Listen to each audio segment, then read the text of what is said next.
Welcome to SportsBeat KC, the Kansas City Star's daily sports podcast. It's Tuesday, January 3rd, and I'm Blair Kerkhoff. Look, we could have had our 2022 rearview mirror look at sports in Kansas City sometime in the final 2 weeks of the year, but that wouldn't have provided a complete picture, right? What if Kansas State had beaten Alabama in the Sugar Bowl, for instance?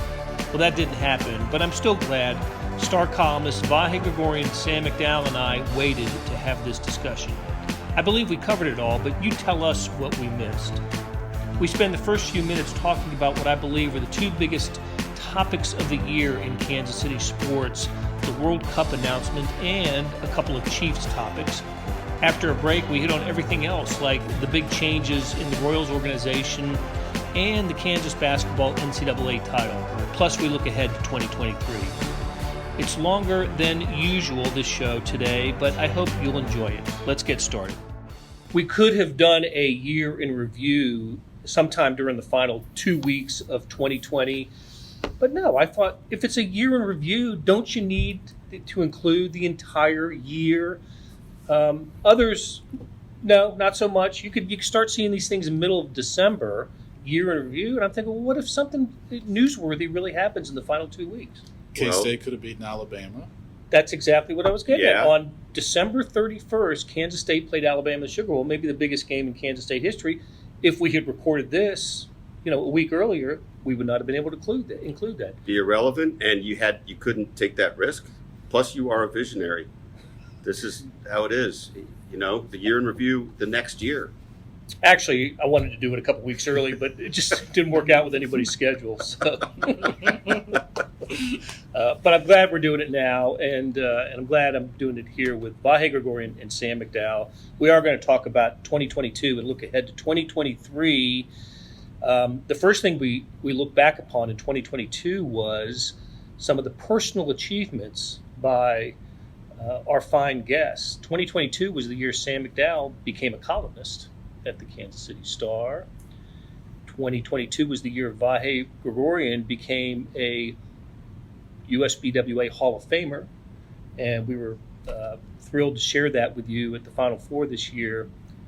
Can I interject one thing? Sure. 2022 also, quite meaningfully to both of us, I can say, was the year we got you back healthy. And that was a great, great highlight of our years. I know Sam feels the same way. Just Blair's speech during your Hall of Fame induction, Vahe, was really moving because you touched on that. And it was also you being inducted. That was a really cool moment. Luckily, Jesse and I were able to attend that because KU was there at the Final Four. So it's my favorite photograph of 2022 was the four of us after the induction ceremony. I love that. That was really cool. Really cool. Okay. I think, and Vahe, you captured in a column you wrote, prematurely, of course, because we weren't quite to the end of the year. Just banking that Alabama's going to win that game. That's right. We should have all gone to school on that. It was quite an eventful year, 2022. I'm not going to compare it to previous years, but it just seemed like a lot went on, and it may be because it was in addition to Chiefs news. The Chiefs made the Royals our colleges that we cover, and I think we should just start with more instead of an event, and we'll get to the events, but an announcement that was made in the summer. I can't remember the month exactly. I think it was June. Okay. I think it was June. Just one backstep real quick about all this that I think is what's so interesting about the year. There were a lot of things that were momentous in themselves in the moment, right? Like, let's just say the Royals changes. Let's just say, Chiefs knocking at the door of another Super Bowl. I mean, Buck O'Neil going in the Hall of Fame. But there were, to me, the overriding things were the things that sort of portend so much and point to the future. And we'll get into the others, but why don't we go to the one that's most on our minds, which is the World Cup announcement. I mean, that is, we need to find ways to crunch different numbers, and the economic stuff is a little tricky, and even the number of people coming to Kansas City all at once is a little tricky, but I think we can pretty much say it will put Kansas City give Kansas City a worldwide presence, focus, certainly unlike any it's ever had before, and maybe more and more pronounced and prolonged than before. I feel like the NCAA tournament director just accidentally unveiled half the bracket. That's right. Oops. Well, but enough about me. We'll touch on a Those lot may of or may not be on the list. Those other ones you heard. Well, this is going to be more of a discussion than a countdown. But I do want to get both of you guys ideas on what you think the biggest story was. I don't think we have to list them, but I do want to get your ideas. To me, the World Cup announcement, if it's not number one, it's number two in terms of revelation, I guess. We knew an announcement was coming, right? And as it got closer, I don't know how you guys felt about it, but I was kind of less sure as we got closer. I'm thinking they're really not going to pick us, really. I mean, Kansas City has done everything possible to put itself in a position to be a World Cup city. But then you look at all the other cities in the U.S. because that's who they were competing against. There's cities that are larger in population, where soccer is just as important in those places. I'm thinking D.C., right? Great soccer city, and yet the way that the announcement unfolded, they revealed it in regions, right? There was Pacific, Central, and Atlantic, or something like that. West, Central, and East, maybe that's what it was. And they did the West cities first, and then they came back. When we come back from our announcements here, we'll do the Central. And Kansas City was the first city announced in the Central. Kind of mispronounced by the person who's read it, but that's kind of get used to that. But that was like, wow, it's going to happen. Yeah, and it was, and you guys were at Power and Light, I think. Also, I was at Power. Yeah, were you, Blair? standing next to the mayor, actually. You were standing next to the mayor, and I was in no other pub, and had my eyes right on Kathy Nelson and Catherine Fox, who were, so instrumental in this. But right next to them were Clark Hunt and Cliff Illig, who were almost as demonstrative as Kathy and Catherine, and that, to me also spoke to the, heft of this. Yep. What was so interesting about it, and you actually, I think we were the only reporter in there, right, in that room, but it meant so much to so many people, but for different reasons. Yeah. Look, the Chiefs have probably as much like of a fallback within their actual facilities as anybody. Now, I think we all think that the current new stadium could be used, that, Sporting Kansas City's facilities will certainly be used, but Arrowhead's probably going to have to cut out some of their own seats for Chiefs games to make this work, and then put them all back. And so that's going to be a process, but it meant something to Clark Hunt because he knew it would have meant something to his dad to have this. It meant something to Sporting because they think that they can significantly grow their brand within Kansas City, but also just the game of soccer within Kansas City. So huge gift for them too. And then all the officials associated with the city. And then you mentioned Kathy Nelson with the Sports Commission. So it's like it's so meaningful to just a ton of people, not to mention the fans who we witnessed at Power and Light that day. But just for a lot of different reasons. That was there's not really many events that can draw that you can have both of those statements be true about. I want to save this idea for another show down the road, but something that occurs to me about Kansas City getting the World Cup. When I moved here in 1989, Kansas City had there was no MLS, right? That didn't happen until 95, 96, I think.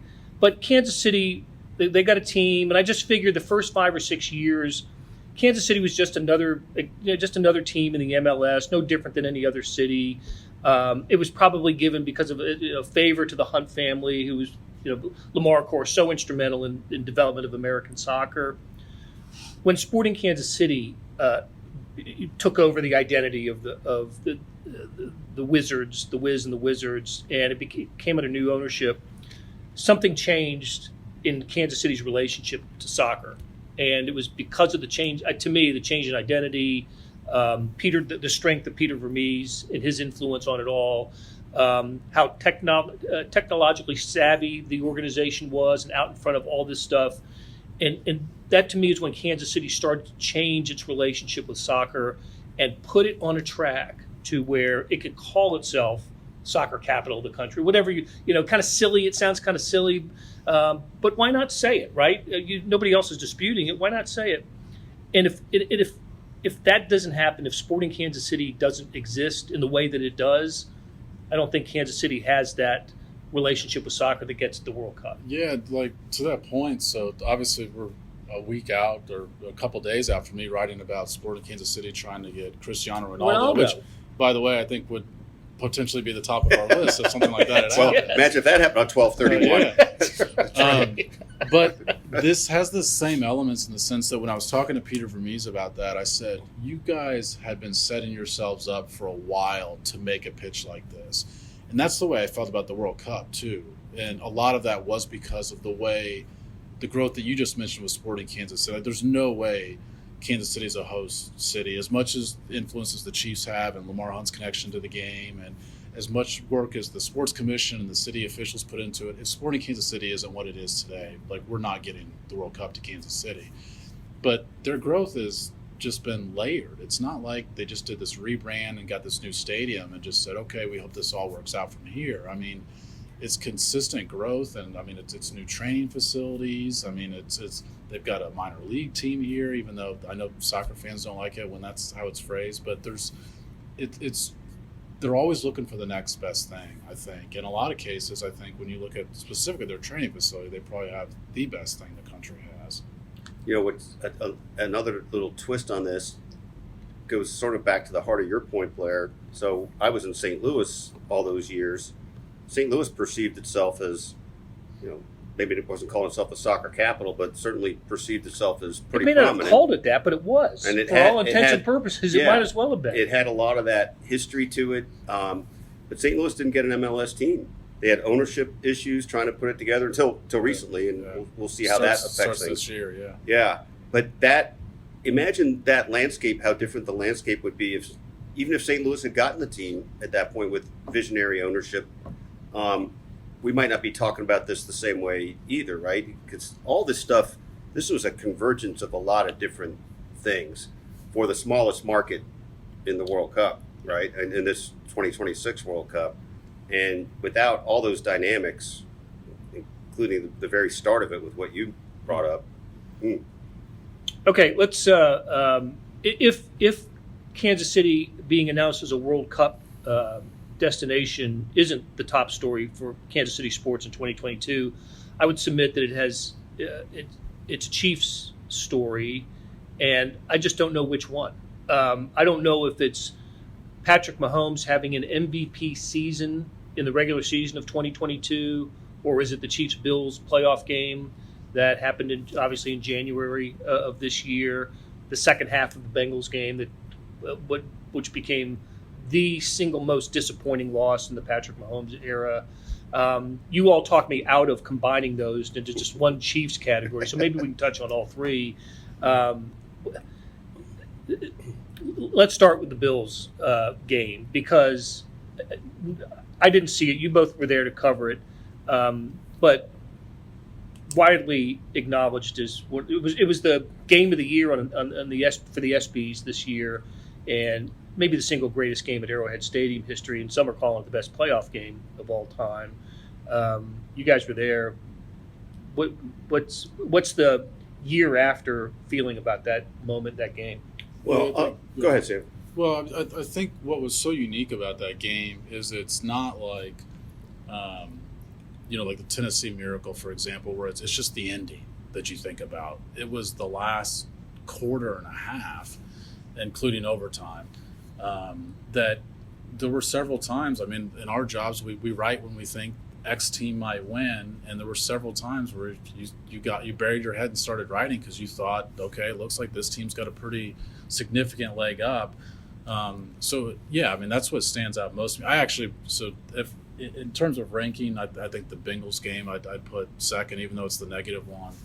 But I don't think I'll ever cover a game like that again. I really think it'll be the best game that I've ever seen in person. I had friends from out of state calling me just to ask me what it was like being there. And I'm not sure how often, when we go to Super Bowls and Final Fours, you have people that ask you, what are those like? But just purely, wow, what an incredible game. And, of course, the 13 seconds, I think, is what's going to be most memorable. And I had that idea to chat with so many people that their reactions to 13 seconds from, I think, Ireland, I quoted somebody from. There were people that watched the game in the parking lot because they decided it was over.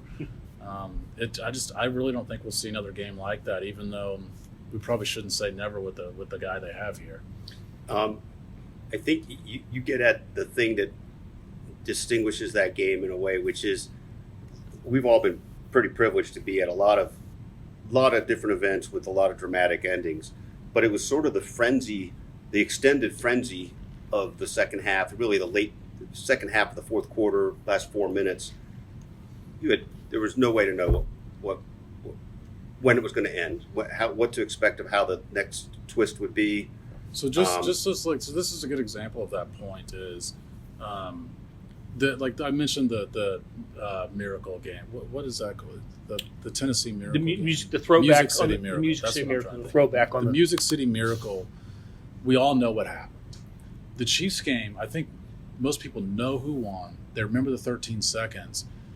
And we thought the game was incredible before any of that stuff happened. Like, do you remember right. Do you remember the last 4 minutes preceding it? I mean, it's so incredible that part has kind of gotten lost with Tyreek Hill's long touchdown, like Gabe Davis scoring his 4th touchdown of the game. Yeah. They had the Bill stopped on a 4th down play. That's what really stands out to what you were just saying is there's so much packed into those last 4.5 minutes. Yeah, I think that's right. So that the preamble or whatever you want to call it to the 13 seconds to the overtime, all that. I mean, that was what I think makes it different. Because again, we have seen a lot of crazy final plays, right? Crazy endings, crazy comebacks, just with the Chiefs. What's interesting to me, and Sam identified this in the moment a week later, was we're going to look at that. Reasonable to say we might forever think of that as the greatest game we ever covered or saw. And a week later, you get what Sam really in the moment understood was the greatest disappointment for a franchise that has been riddled with these horrendous postseason losses. Wrote the book on the postseason losses. The book. Because you thought that was behind them. Yeah. Right, with Patrick Mahomes. Like they're not gonna have a second half collapse in the playoffs with Patrick Mahomes. And then it turns out, lo and behold, alas, it can actually even still happen with Patrick Mahomes here. So It sort of redefines the boundaries of how you look at this, right? Anything's possible, but that includes that. Yeah, that's well said. That's what was so surprising about the Bengals game is I think when you have Patrick Mahomes, you have Andy Reid, just when you have that combination, you have to assume that some disappointing losses are going to come because they're going to have so many opportunities at it, and they're not going to win them all. But the manner in which they lost, heavily favored against an inferior team, I think there's no doubt they would have won the Super Bowl had they gotten there. I just thought, and like you mentioned, I mean, once this guy came, you thought they're over that. I think we all found ways to excuse them losing in the Super Bowl. We found ways to excuse the Chiefs losing in 18 because it was all the defense. And there was just no excuse for losing that game. And the fact that really the reason they lost it was the quarterback. That was just something that it wasn't a story any of us anticipated writing going into the day. Yeah. It made you gasp for a different reason. Yeah. The Bills win was total gasp. Oh my God! And then the following week, it's like, really? That kind of gasp. Yes. The Bills game was the one that it was the cliche joke that 200,000 people probably have claimed to have been there, and because they just want to soak in everything. And the Bengals game is the one where it's like I'm never following this team again. And then a month later, of course, they're back on the wagon. That's right. But it was only like 2 months later that they made us gasp one more time with the trade of Tyreek Hill. Biggest trade that I have experienced in my years in Kansas City at any team, any level, really, because Tyreek Hill's a Hall of Famer, going to be a Hall of Fame wide receiver, and the Chiefs dealt him. I didn't see it coming, but then I don't. my job isn't to follow the Chiefs every moment of the day, every day of the week. But was there an inkling that this was going to happen? Yeah, I thought I had conversations with people just within the Chiefs like a month earlier at the Combine, and I said, you guys are going to come to a point where you're going to have a really tough decision to make on some of your star players. You're not going to be able to retain them all. And look, I've always praised that move because the worst thing that any sports franchise does is they let really valuable assets leave and they get nothing in return for them. And the Chiefs were in danger of doing that a year later had they let Tyreek Hill walk, because he was not going to re-sign here. He wanted to play in Miami. He wanted to play for a dollar amount that would not have made. I mean, the Chiefs could have paid him. They could have paid $28 million, whatever the final number ended up being. But the effects of having that number on your contract, like L'Jarius Sneed's only got a year left. You probably don't have him back. Chris Jones, you might not have him back. And they might face a similar decision with Chris Jones this offseason. But I just always thought they were going to come to a decision. We're going to have to play all in now. You're going to try and play for the entirety of this 10-year Patrick Mahomes contract. And we saw last year, we just talked about a game where the Chiefs were the better team and they lost the game. The Chiefs might not, we'll find out soon whether or not they're the number one seed once the Week 18 games are completed. That's not the barometer for who ends up going to the Super Bowl. They're plenty good enough to still get to the Super Bowl despite having made this move. And still the number one offense in the league. That was, I guess, a fallout piece that I did not expect of the deal. Yeah, I think I didn't expect number one still. I thought in the moment, I remember, like you, Blair, you used the term gasp. I mean, I guess I had a semi-inkling from just, talking to Sam and studying the landscape a little bit that these sorts of things can happen. But actually seeing it happen was like, and it just seemed so radical and dramatic. You could easily in the moment or in the few moments after see how it opened up the window. It freed money to be used in a different way, all these things, but you couldn't see that the offense could be basically just as effective this year. You just had to. I assumed immediately, well, they're going to take a step back this year offensively. Now, maybe all they can do defensively, what they can do with the draft picks, maybe that'll make up for it. I certainly didn't think they wouldn't have a good chance to contend this year, but you just wondered about that. What's also interesting when you trade, it was 5 draft picks, right? So when you trade for draft picks, right, it's faceless. I mean, right.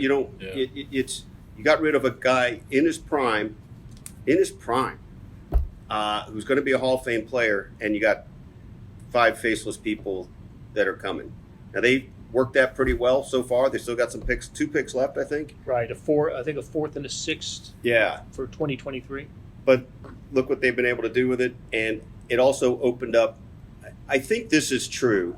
I think even intellectually after last season, you could look at what's going on there. Yeah, you'd rather have Tyreek Hill than not on this team. On the other hand, there were spurts where pretty much 50% of the passes are going to Tyreek Hill or Travis Kelce, and I wonder if they got in, fine line between a groove and a rut on what you turn to all the time. But having the chance to diversify and I think even refresh the offense, think differently, I think that has served them well too. I see it as maybe not a win-win, but right now it's a win, not lose. Proposition. It's certain Tyreek Hill is going to be an all-pro player. He's going to he's incredible numbers this year. Dolphins may not make the playoffs. We'll see. And the Chiefs didn't lose with the trade, not with what they required, and the position the Chiefs are in. I don't know if they would have a different record if they had Tyreek Hill this year. Yeah, because it's not just the 5 draft picks; it's all the salary cap room, too. Right? And I'd argue the salary cap room is even more valuable than the 5 draft picks because you could go sign Juju Smith-Schuster and Marquez Valdez-Scantling and that takes up half the money that Tyreek Hill's eaten up against the cap. So it's to me, it's the beauty of the sport. First of all, it's the way the NFL is constructed that allows everybody to compete. But it also speaks to how incredible it is that this team has won 7 consecutive division championships because the sport is innately set up to where you're not supposed to be able to have this sort of consistency, because you're supposed to have to lose these guys at some point. And obviously that's, an Andy Reid and Patrick Mahomes thing more than anybody else thing, but there's a lot of people that play a factor in what they've been able to do because of that. Okay, guys, let's take a break, and when we come back, we've got to hit a few more items. Oh man, look, we've been talking for almost an entire show here, but we're coming right back after this. Hey, this is Blair. There are several ways to access the Star Sports section. Let me tell you about a couple of them. There's Sports Pass. For $12.99 a month, you get unlimited digital access to all of the Star Sports content, including beat writing, columns, features, pretty much everything we write. The deal renews monthly until you tell us to cancel. For $159.99 a year, you get everything the Star has to offer digitally, including sports and the e-edition. Go to kansascity.com and drop down to the bottom of the page where it says Start a Subscription for more information. Your support has never been more important. As always, thanks for reading and listening.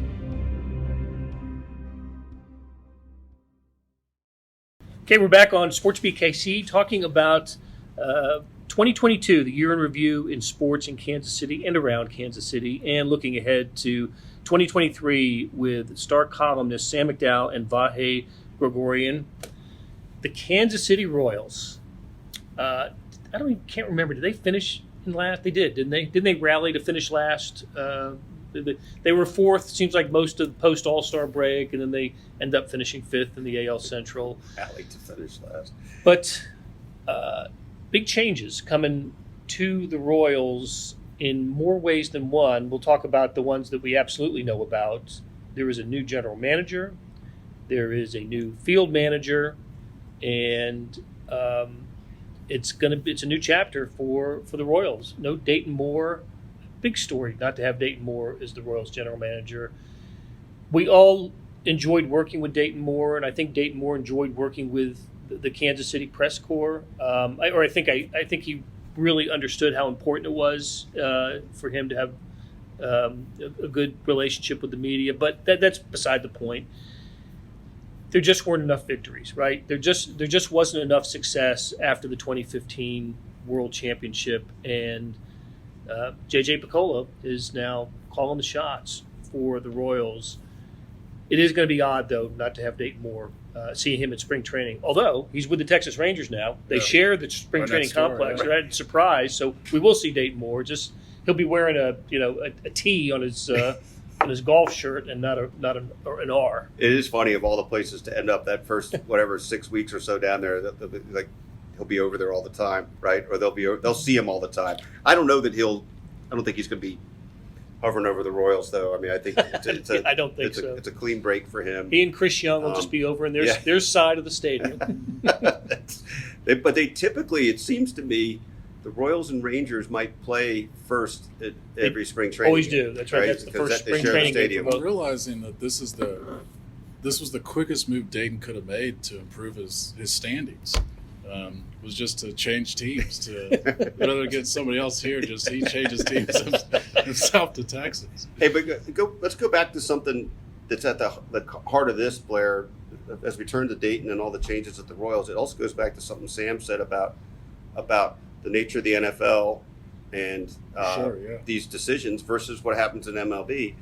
You can, I think, make a pretty decent case that part of Dayton's undoing was trying too hard to straddle the continuity and holding on to some guys that thinking there was another window of contention. We can just wring this out one more year or 2 more years. We'll get back in the postseason. And it just, the calculus didn't work out. And I think really you could almost put scientific data to how it moved everything back. Then you throw in COVID. It affected everybody's development, right? But for the Royals to be at a peak developmental need with pitching as that happened, I think that warped a few things. So you can sort of see how it cascaded down from all there. I think what was most revealing about John Sherman's press conference that day was it wasn't just about the win-loss record of the past. It was where he thought they were going in the future. And he thought that JJ was a much better person to guide their analytics department, which, I mean, they don't lack an analytics department. Like they call it their R&D department, but like they've got a pretty robust department. It's about the infusion of that into what you mentioned, Vahe, which is using it to make transactions and to be more transactional, which was a buzzword for the last year we heard, and it wasn't put into play other than when JJ took over the deadline stuff. And I think the combination of these new faces that the Royals have, a manager with Matt Quattraro, obviously JJ Picola actually having the final say, a general manager, even if his title was that last year. But also, with some of their pitching development coaches as well. The whole thing is to try and catch up to what a lot of other MLB teams have been doing for a while. I'll save the other big Royals news for a little bit later in the show when we talk about coming attractions. But I want to get to some other big newsy items from 2022. The University of Kansas Jayhawks not only won the NCAA title, Bill Self's second, the program's fourth. Notice I said NCAA title, not that dumb Helms Foundation United stuff. Auto Workers, what is that, UAW? I can't remember what's... but did it in fairly dramatic fashion. It's halftime at the Caesars Superdome, and there's Vahe and Sam sitting together, huddling how they're going to bury the Jayhawks and how they're going to frame the big disappointment of a team that's down by 15 at halftime. What was it you said? I said something like... I don't think it's podcast appropriate. Yeah. But you had planned on doing a story. I was well along. On a story on Bill Self's relationship with his dad, who had passed during the season that year, and I'd spent Sunday the day before the title game with Bill's mother and sister. Great story idea. Kind of needed them to win if the Jayhawks win. So he passes me at halftime. Yeah, halftime is what seems like 45 minutes at an NCAA event. So I'm just sitting there, and he just passes me, taps me. He's literally racing by, just goes, "I'm screwed. I'm screwed." And that was that. It's the only interaction we had at halftime. This is a great view at the how the sausage is made. It's all about us, but truly, it was looking a little dire for the Jayhawks. It's amazing how that message got into the Kansas locker room. And guys, you realize Vahe spent all of Sunday with my family? That's right. You thought you heard Bill Self's halftime speech. No, but an incredible comeback for Kansas. They actually, I think, went down 16 early in the second half, and so it made it the largest halftime deficit overcome, and then the largest deficit in any championship game when it got to 16. Amazing comeback, and one of the cool things for me, David McCormick with the two big buckets down the stretch, and strong case could have been made. He was the most outstanding player in the Final Four. But it went to Ochai Agbaji, and the fact that we got a Kansas City high school kid in that role. He didn't have his greatest game in the championship, but against Villanova in the semifinals, couldn't miss from three, and it was very cool to have a Kansas City kid. And Sam, you wrote about him in high school, didn't you? Yeah, I saw him play several times in high school. He was always kind of, I thought, a diamond in the rough at the time. I remember watching him. We just had the William Jewell tournament finish up this week, but I remember watching him at the Jewell tournament as a junior and just talking to local high school coaches about how shocked I was that his offers were like UMKC and things of that nature. And I had asked Kareem Richardson at the time about him. He's like, we're not getting this kid. At some point, these other schools will come in. And then all of a sudden it was KU. I mean, it was a massive jump from the offers he was getting to getting KU. And then, of course, now you've got lots of other programs. Oh, if KU's interested, we probably should be interested in him as well. But I think he speaks to the larger story of the fact that this cloud's been hanging over for KU for a while. At some point, it seems like that's going to be on our list. It's only coming attractions. It has been for 5 years now. But it speaks to the bigger picture of how he had to build his team that way. And I think you could argue he gets a more significant value out of getting some of these guys that aren't quite as notable as McDonald's All-Americans, because when guys stay with Bill Self for 4 years, they turn out to be pretty good players. Darn right they do. That's a great point. And look, it's a little bit of a dilemma for the modern coach, right? If you can get somebody, make this up, like Wiggins or whoever, if you can get that guy, you get him. But it does alter things when you develop somebody for 4 years, and also it's not just the development of the individual, right? But it's how the team is laid out and gels. I mean, it's that's what you saw in that entire. That was a great team. I mean, you mentioned David McCormick. I mean, Ochai, Christian Brown was there for 3 years. Even DeJuan Harris, who's Bill Self's favorite player, played a big role in that run.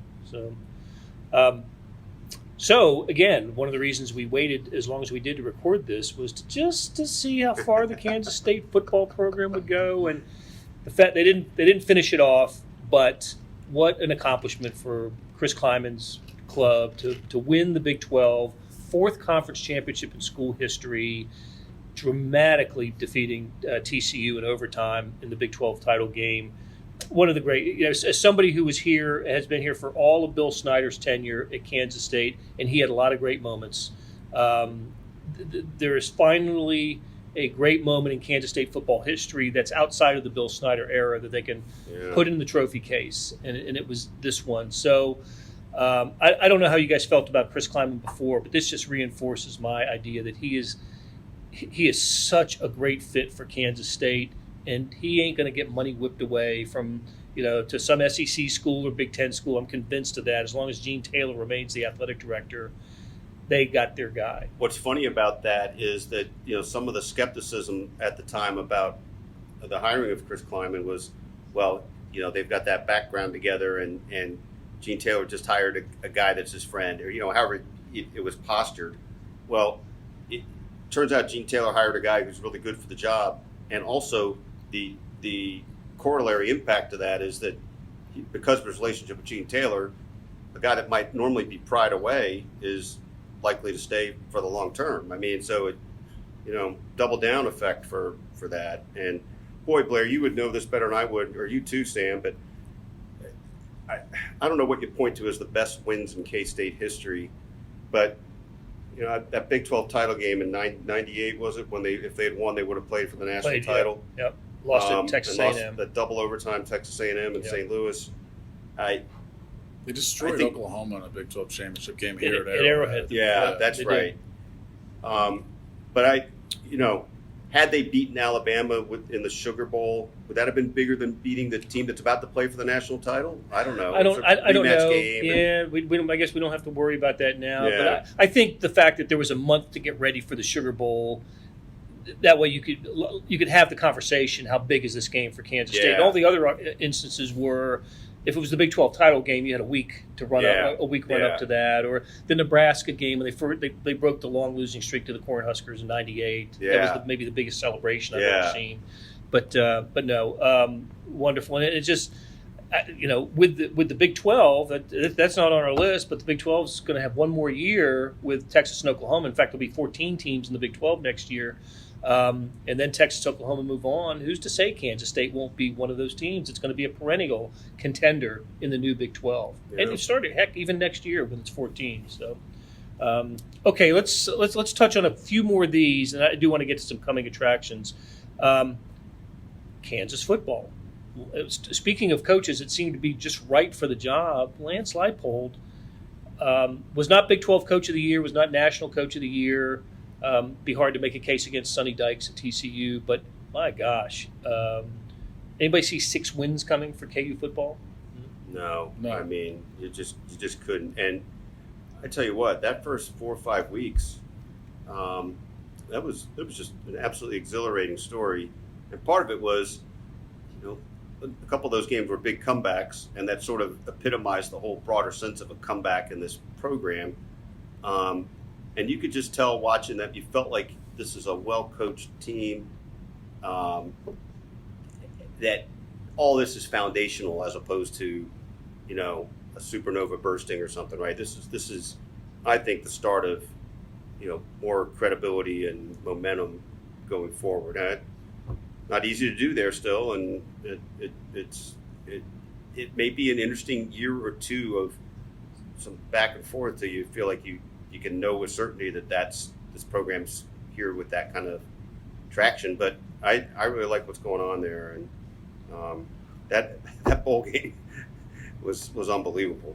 against Arkansas. Down My gosh. 25 and coming back to send it to overtime. That was amazing. And speaking of programs that are taken off with a new coach, Missouri's basketball team, as we record this, they're about to play their fifth-ranked opponent in 5 games. They're going to Arkansas later this week, and Missouri won 2 of the 3. I think if I'd looked at the schedule and known that was coming from Missouri with Dennis Gates, the new coach, if they could have found a way to win one of those games, that would have been an accomplishment. I wouldn't have favored them in any of those games. Whole new team, nothing but except for Kobe Brown, whole new team, nothing but transfers, and here they are in the AP poll for the first time in 2 years. And man, I've been to a few of the Missouri home games this year, and the marquee games, of course, Kansas and Kentucky, they filled the arena, but they're putting 8,000 to 10,000 people for the non-marquee games, and they weren't doing that for quite a while. It's a team that I think when you have a coaching change, your objective is to see just some sort of improvement, to show that you're going in the right direction. Now, the way college sports landscape is right now, being able to plug transfers and have them play immediately, it does allow you to maybe speed up that timeline a little bit. But I think we're all impressed that they've already won as many games as they did last year. They did. Yep. But I think what I've really been impressed with is they've had improvement within the season. And we were all, we were at the KU game, and they, I thought, looked like a team that would just get overwhelmed by any good offense they faced for the rest of the year. Illinois was a ranked team. Kentucky was a ranked team. And I thought, and I think this is the way I wrote it once, but I thought we learned a lot about Missouri the day they played KU. And it turns out we learned even more about them afterwards, because that was not a game that was going to be indicative of the rest of their season. But one of the reasons is I think Dennis Gates has appropriately so mixed up the way he plays a little bit. And that is a good sign, as much as, look, I think college coaches, the guy they were facing last time we were there, Blair, with Calipari, yep, are judged on the talent they bring in, especially in basketball when 2 or 3 guys can completely change over a team. But the stuff that's going to be more long-lasting is being able to do the X's and O's and beat teams that are better than you. And I think Missouri, back-to-back, has beaten teams that have more talent than they do. I think that's right, but you're absolutely right. They've won fast, and they prefer to play fast, but they've won slow. They've won when they haven't shot well, and, of course, when they do shoot well. They've won changing defenses in a game, and going to zone in the last couple of games has just befuddled. It's as if the other team didn't even had never seen it.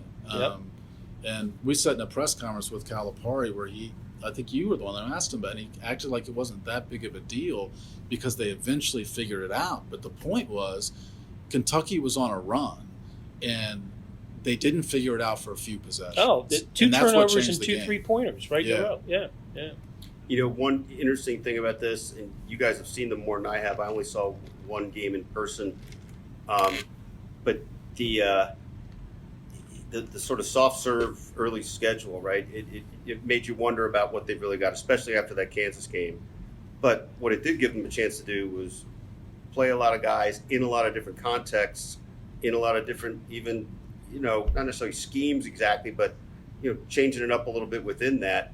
And it seemed like along the way, Dennis Gates was very consciously trying to make sure they worked on different things in those times, things you wouldn't work on if you were playing a little better team that could probably beat you if you were experimenting, right? Some island tournament opponent. Yeah, right? Your third game in 3 days. And you were talking about this before the Illinois game. We were talking about this a little bit, that the grand experiment a little bit here is all these different guys playing that schedule. What's the stew he's really concocting here? And it sure looks pretty good right now. And that was the Kentucky's, I think, was it its most lopsided loss ever in a SEC opener. Most points surrendered to an SEC opponent in the John Calipari Kentucky era. That's what. Okay, so now what that means at Arkansas, we don't know, but and Arkansas is a different kind of test, right? They've played neutral court big time opponent, right, with Illinois, but they really haven't had a road opponent, a true road opponent Right. of this ilk. Well, they went Went to Wichita State, right. Central That was Florida. it. Right at neutral floor. Yeah. Yep. So, okay, let's. We are running a lot. We're going overboard. Well, it's a whole I knew year. we would. It's a whole year. I know we got to get a whole year in. We cannot go any further without talking about the Kansas City Current. What a season for them! Their second year of existence, and they get out of the gate with like losses, 4 or 5 or winless. I think there was scoreless tie or ties in there, and I'm thinking, okay, here we go. They changed coaches, they've changed some personnel, but it's going to be another struggling year for the team that's rebranded this year as the Kansas City Current. And then they don't lose again for like 3 months. That was amazing, just amazing. So they get all the way to the championship game in fall in the title game, but incredible second year for the Kansas City Current.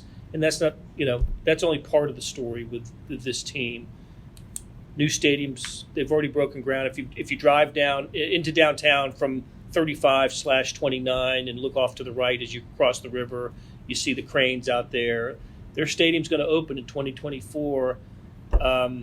They got it going on, don't they? Yeah, I think what's really cool about that whole quote unquote program is that the newness was only going to carry them so long. Even new stadium, I would apply that to it as well. Like at some point you had to win, and they were only in year 2, so I didn't think this was the year you had to be championship good, but you had to start winning some games because what's going to bring the people back is a good product on the field. All this other stuff, they open a new training center as well. You mentioned the stadium's coming. That's going to help attract the talent. But to have that already before, maybe, because, Vahe, you wrote about Sam Ewis. Like, we thought she was going to be what helped get this team to the type of level they ended up reaching. She didn't play this year. Yeah. They were out a couple of their best, likely best players most of the season, and look what they did. And they seem willing to keep continuing to do everything they can to enhance the roster. So, all that does have to sort of coalesce, I think. But I do think we won't know what it really represents until it's built and you start seeing over a 2 or 3 year period how it's used. But there's something really revolutionary about the stadium as an unprecedented thing, but also I think as something that I really believe they'll look at it as a 365-day opportunity to have other things going on there. And that's, it's a neglected part of Kansas City in some ways, the development of the riverfront. So I like all that implies with this too. What's your do you have a single memory of Len Dawson? It's funny when you say that. My scan button goes right to the Fresca and cigarette at halftime. Because I can say my own sort of personal single memory with Len. I guess I might have been the last person to do a substantial interview with him. Yes. It was right after his announcement of retirement. I went over to his house and was there a good 90 minutes or so, and I just kind of treasure that, right? And for Blair and me, it's probably a little different than for you, Sam. As children of the 60s, it's starting to get your sports compass on everything. Even in the Philadelphia area, Kansas City Super Chiefs and Len Dawson, and just I remember him in black. Cool. I remember him in black and white. Yeah, Not just color, but in black and white. And then we all, this is sort of one of the privileges of the job, right? You tend to get to know people in a little bit, certain ways after their careers, and he was, a kind of a colossus of Kansas City in so many ways as a longtime announcer too. So that I think that the good fortune to get to speak to him and have some sense of him that way. Did you have something that stood out to you? Well, Sam? I think what's interesting, it reminds me, of it was almost exactly a year ago when John Madden passed away, and the generations were sort of separated by the way they remember John Madden. Like Len Dawson was that in Kansas City. That's so a great point. I remembered him growing up as he was the sports anchor on Channel 9. Yeah. Like that was my relationship with Len Dawson because I didn't see him play. And, several people remember him as being until the guy we have now, the best quarterback the franchise ever had. And it's so bizarre to think now. And Blair, I think you've said this a bunch, but to imagine Patrick Mahomes after a practice driving over to the news station and reporting on the team after he's his hair done. still wet, put on the sports coat, sweaty jacket on. Yep. We don't want to discourage that, by the way. Well, on this podcast. And the other thing is his groundbreaking role with Inside the NFL on HBO, with the first of its kind type of weekly highlight show, not just highlights but commentary too. He was the first guy I actually heard criticize other players, or that show was the first time I'd ever heard players criticize other players, and not in a mean-spirited way, but just pointing out mistakes. And I'm thinking, wow, you can do that. You absolutely can do that. And he and Nick Buoniconti, I remember, were two of the pioneers for that. All right, we've gone way too long. I've got 3 coming attractions here. I'll blurt them all out. You guys, we have one that's not. We have Buck O'Neil, right? I'm sorry. That's a great catch. Briefly, I've got it written down here. Buck O'Neil in the Hall of Fame. I think I was lucky to get to cover a lot of it and to go to Cooperstown, but I think you guys lived the arc of Buck's, the really deeply sad rejection or lack of being written into the Hall of Fame in 2006 while he was alive, his death not long after, and that whole time frame. I find myself thinking about what that was like for you to see that happen. Well, my commentary on that is that you can feel Buck's spirit if you go to the Negro Leagues Museum. And so certainly would encourage everyone to go check that out. And purely because, Bob Kendrick, I think, is a friend of all of ours. So we're a bit biased in it, but just does an unbelievable job of bringing that era of baseball to life. Good point. Nice save, Sam. Sorry I missed that. All right. Here are 3 coming attractions. We mentioned one earlier, the NCAA decision on KU basketball we think is going to happen in 2023. We thought it was going to happen in 2018, but here we are. Second one, the NFL draft is coming. Let's look outside the window. It's going to be right over there. We're near Union Station. You can't see it through the fog. You can. Depending on what our teams do, that is going to be very high up on our list next year, I think. Yeah, I think that's right. But it's going to bring hundreds of thousands of people, and the people into our new airport. Into a new airport. That's exactly right. Ooh. And the people that are putting together the NFL draft from the local people are saying, well, that's the dress rehearsal for the World Cup, when we're the Fan Fest and all that. And of course, maybe the biggest one. I think I hope by the end of 2023, we have some solid answers on a new downtown ballpark. All right, those are 3 out there. Go ahead, discuss among yourselves. I'm looking forward to this day next year when we are still talking about when KU will get its judgment. I do believe by then we'll have clarity on what the Royals are trying to do.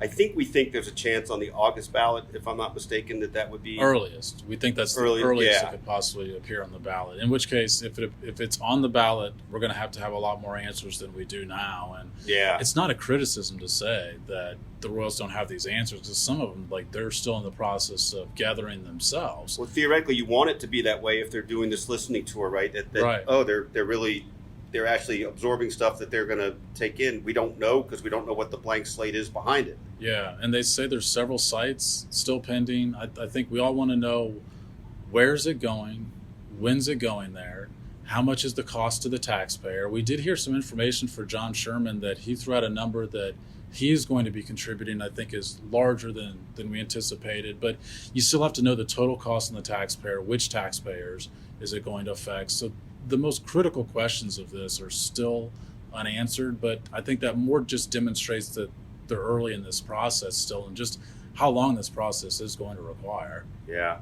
I think there's some people that are inclined to be angry about it just because they perceive that no matter what, it's a boondoggle, for lack of a better term, right? But I will say, and I feel like this is backed up by John Sherman's track record. I really don't think John Sherman's doing this project if he doesn't think it serves the greater good as well. Now, whether it's executed properly to do that, there's a zillion questions about that. But I really think that's the undercurrent of it. All right, guys. like I said, this went on a little longer than I thought. I sincerely hope that in the first week of January 2024, we're having another conversation looking back on this year. And guys, I really enjoy working with you and at the Kansas City Star. And Absolutely. I hope